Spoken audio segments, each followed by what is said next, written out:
Namaku Dea. Aku lahir dan besar di Kediri, kota yang mengajarkanku akan kesederhanaan hidup. Namun, tak dapat dipungkiri, aku harus rela meninggalkan kotaku demi masa depanku. Saat ini, aku sedang menempuh pendidikan di Politeknik Negeri Malang dengan jurusan administrasi niaga.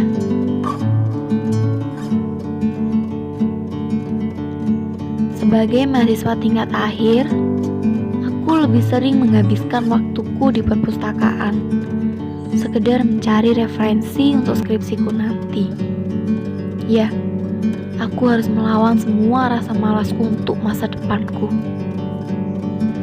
Berstatus sebagai mahasiswa rantau, aku biasa menghabiskan waktu akhir pekanku hanya sekedar mengelilingi kota Malang, mencari diskon di akhir pekan,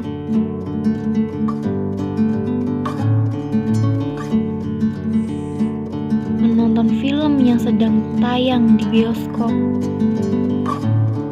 atau mungkin menikmati senja sembari menyelesaikan semua tugas-tugas yang ada. Terima kasih sudah sudi mendengarkan ceritaku.